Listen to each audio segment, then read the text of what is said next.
Out of This World by Neville Goddard. Chapter 2. Assumptions become facts.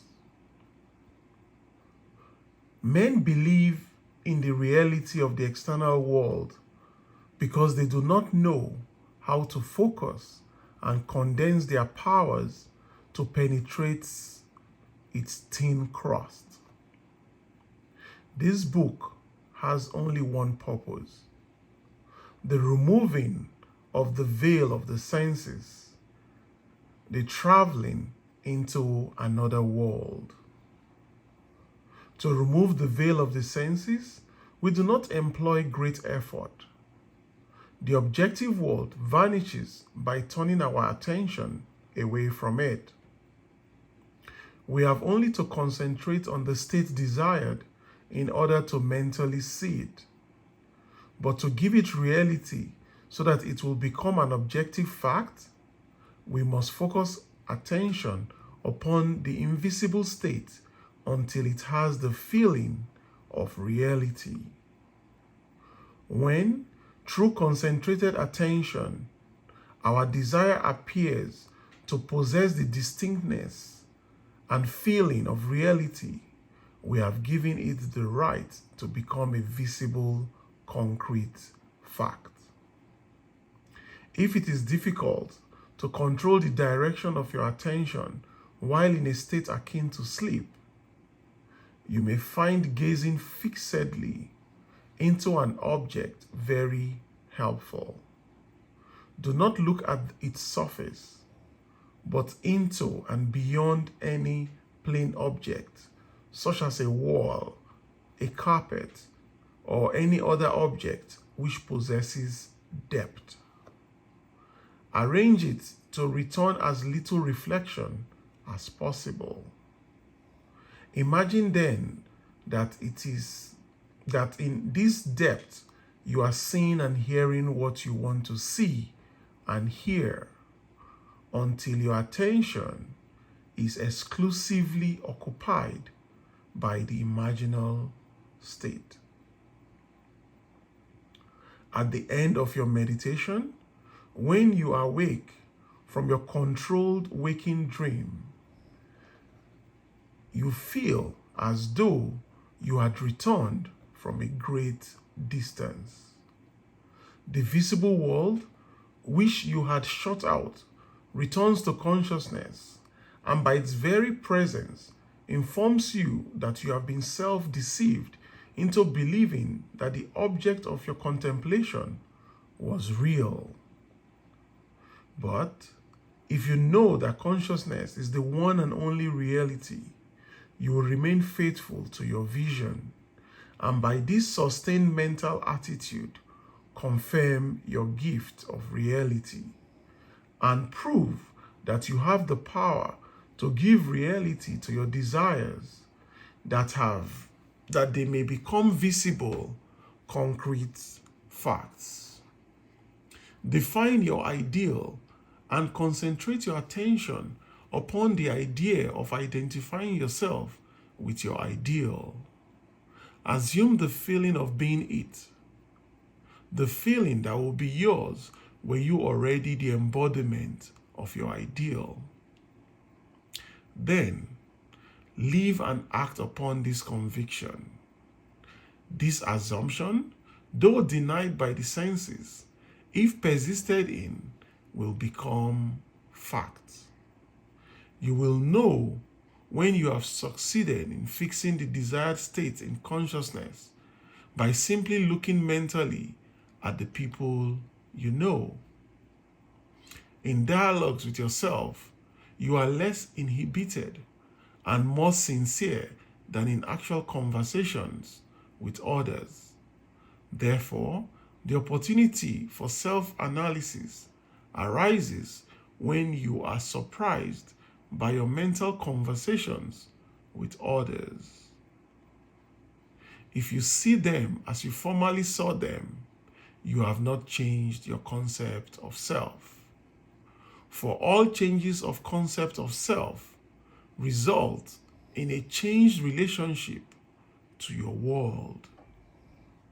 In your meditation, allow others to see you as they will see you, where this new concept of self a concrete fact. You always seem to others an embodiment of the ideal you inspire. Therefore, in meditation, when you contemplate others, you must be seen by them mentally as you will be seen by them physically, where your concept of self an objective fact. That is, in meditation, you imagine that they see you expressing that which you desire to be. So here, you basically have to see people seeing you the way you see yourself, your new ideal, your new self-concept, your changed self-concept. And you have to see them differently because of your changed self-concept. So your conversation with them is different from the conversation you have had before your change of self. So a change of self-concept changes your conversations with others in your world. If you assume that you are what you want to be, your desire is fulfilled. And in fulfillment, all longing is neutralized. You cannot continue desiring what you have already realized. Your desire is not something you labor to fulfill. It is recognizing something you already possess. It is assuming the feeling of being that which you desire to be. Believing and being are one. Mark 11:24. The conceiver and his conceptions are one. Therefore, that which you conceive yourself to be can never be so far off as even to be near. For nearness implies separation. Quote, if thou canst believe, all things are possible to him that believeth. Mark 9:23. Being is the substance of things hoped, the evidence of things not yet seen. Hebrews 11:1. If you assume that you are what you want to be, then you will see others as they are related to your assumption. If, however, it is the good of others that you desire, then in meditation you must represent them to yourself as already being that which you desire them to be. It is through desire that you rise above your present sphere, and the road from longing to fulfillment is shortened as you experience in imagination that you would experience in the flesh, where you are already the embodiment of the ideal you desire to be. It is through desire that you rise above your present sphere, and the road from longing to fulfillment is shortened as you experience in imagination what you would experience in the flesh, where you are already the embodiment of the ideal you desire to be. I have stated that man has at every moment of time the choice before him which of several futures he will encounter. But the question arises, how is that possible when the experiences of man awake in the three-dimensional world are predetermined? As his observation of an event before it occurs implies. This ability to change the future will be seen if we liken the experience of life on earth to this printed page, the page of a book. Man experiences events on earth singly and successively in the same way that you will be experiencing the words on the page of a book. Imagine that every word on the page represents a single sensory impression. To get the context, to understand my meaning, you focus your vision on the first word in the upper left hand corner and then move your focus across the page from left to right, letting it fall on the words singly and successively. By the time your eyes reach the last word on the page, you have extracted my meaning. Suppose, however, on looking at the page, with all the printed words thereon equally present, you decided to arrange them, or you decided to rearrange them. You could, by rearranging them, tell an entirely different story. In fact, you could tell many different stories rearranging the words on the same page. A dream is nothing more than uncontrolled four-dimensional thinking, or the arrangement or rearrangement of both past and future sensory impressions. Man seldom dreams of events in the order in which he experiences them when awake. He usually dreams of two or more events which are separated in time, fused into a single sensory impression, or in his dream, he so completely rearranges his single waking sensory impressions that he does not recognize them when he encounters them in his waking state. For example, I dreamed that I delivered a package to the restaurant in my apartment building. The hostess said to me, quote, you can't leave that there." Whereupon the elevator operator gave me a few letters, and as I thanked him for them, he in turn thanked me. At this point, the ninth elevator operator appeared and waved a greeting to me. The following day, as I left my apartment, I picked up a few letters which had been placed at my door. On my way down, I gave the day elevator operator a tip and thanked him for taking care of my mail, whereupon he thanked me for the tip. On my return home that day, I overheard a doorman say to a delivery man, "You can't leave that there." As I was about to take the elevator up to my apartment, I was attracted by a familiar face in the restaurant, and as I looked in, the hostess greeted me with a smile. Late that night, I escorted my dinner guests to the elevator, and as I said goodbye to them, the ninth elevator waved good night to me.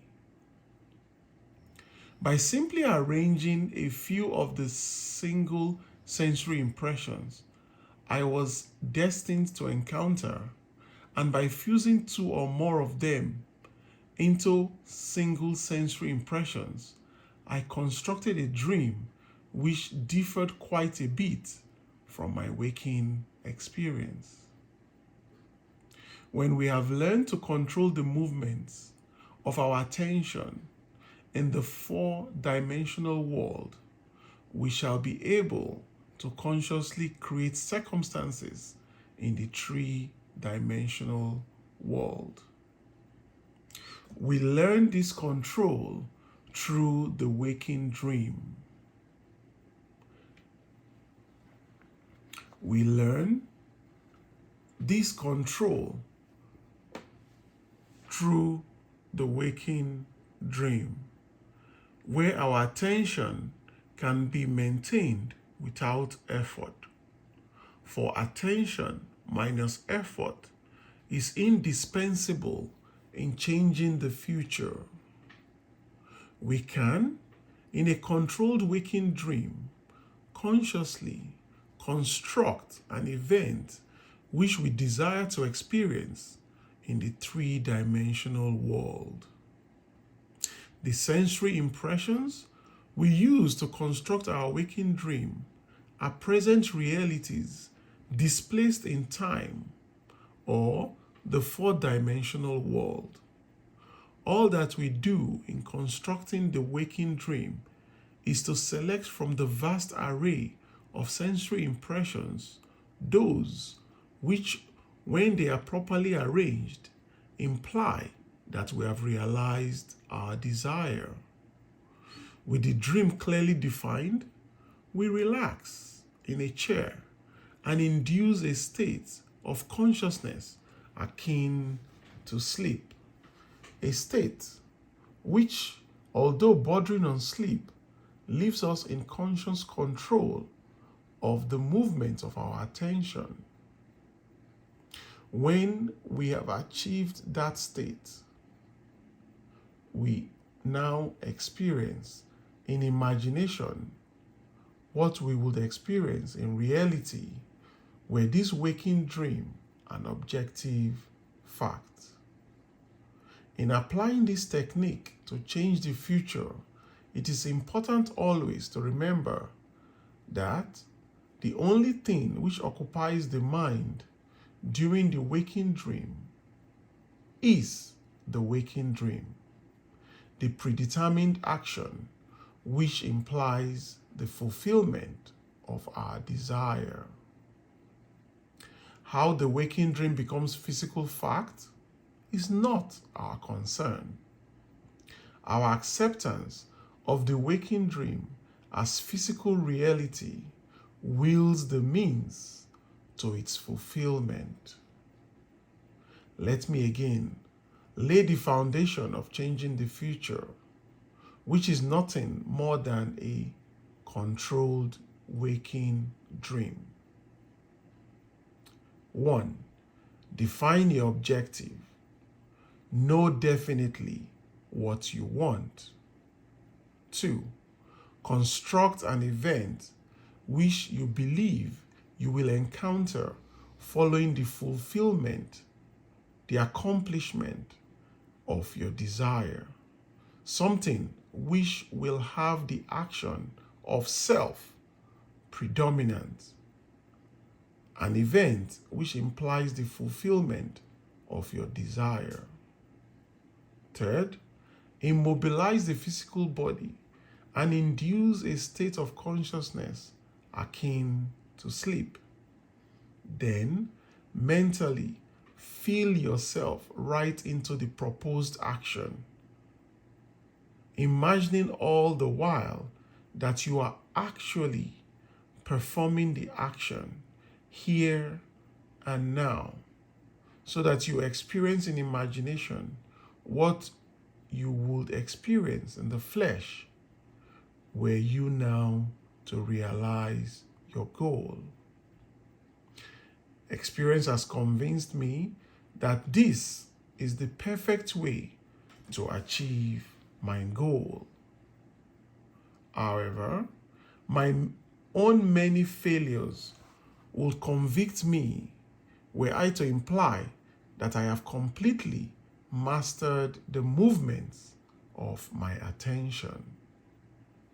I can, however, with the ancient teacher say, quote, "This one thing I do, forgetting those things which are behind, and reaching forth unto those things which are before, I press towards the mark for the prize."